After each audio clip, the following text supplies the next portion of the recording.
Dans cette modeste maison qui donne sur la rue, un studio de répétition professionnelle. C'est ici que répète un des chanteurs les plus populaires de Madagascar, Nzakatine. Malgré sa popularité, il répète dans un studio de fortune. Lui aussi se dit victime du piratage musical, un fléau qui mine la musique malgache. Le problème, c'est que actuellement, les pirates arrivent à vendre facilement, comme des petits pains, nos œuvres, nos produits. Et ça, c'est presque partout au Madagascar. Et ça pose des problèmes gravement entre les producteurs et les artistes au niveau de royalties.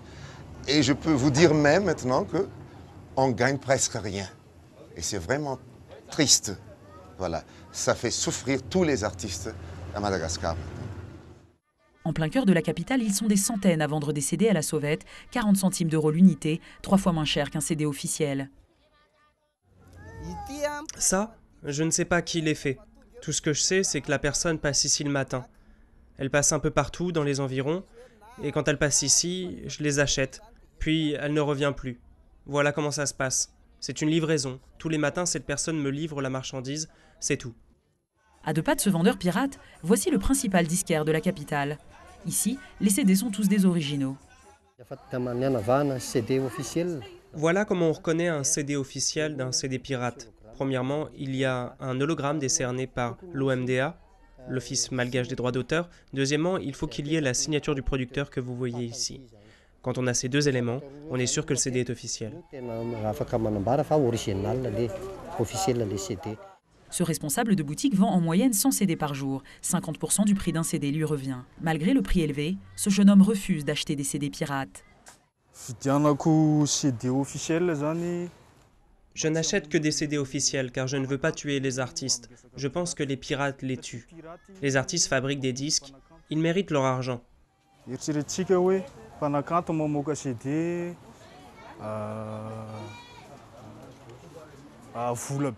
pirates ne font rien à part pirater.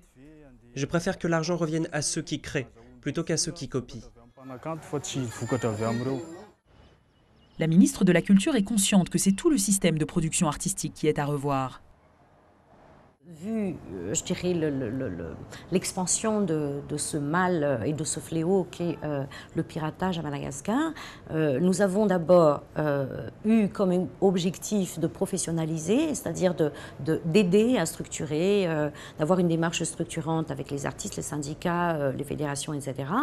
Et puis de les aider aussi à mettre en place des réseaux de production beaucoup plus fiables, beaucoup plus pérennes aussi, mais aussi des réseaux de distribution et de diffusion. En parallèle, il faille absolument casser ce fléau, comme on a dit tout à l'heure, d'où l'installation de manière pérenne cette fois-ci d'une brigade anti-piratage, d'où l'installation depuis l'année dernière et la mise en place des hologrammes sur les produits. Des hologrammes, des brigades, pourtant le piratage ne faiblit pas.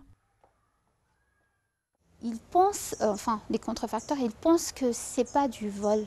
Ils pensent que c'est légal, quoi.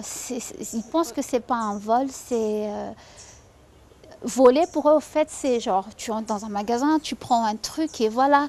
Mais faire des CD pirates et tout ça, dans leur tête, c'est pas du vol. Malgré les efforts de l'Office national malgache des droits d'auteur, beaucoup d'artistes ne lui font pas encore confiance.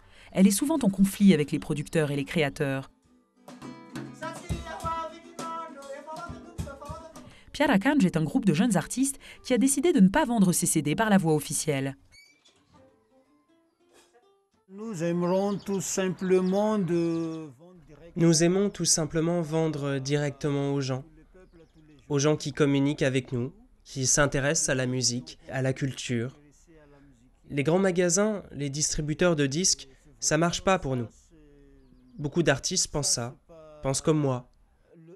Magasin et le distributeur des disques. Nos collègues musiciens ne passent pas, la plupart du temps, par l'Office malgache des droits d'auteur. J'imagine ça aussi depuis. Il y a de grands frères de musique, ils ne passent pas par l'OMDA et tout ça. Pourtant, depuis la création de l'hologramme en 2010, les droits de centaines d'albums ont été déposés à l'Office national malgache des droits d'auteur. une augmentation de 60% en seulement un an.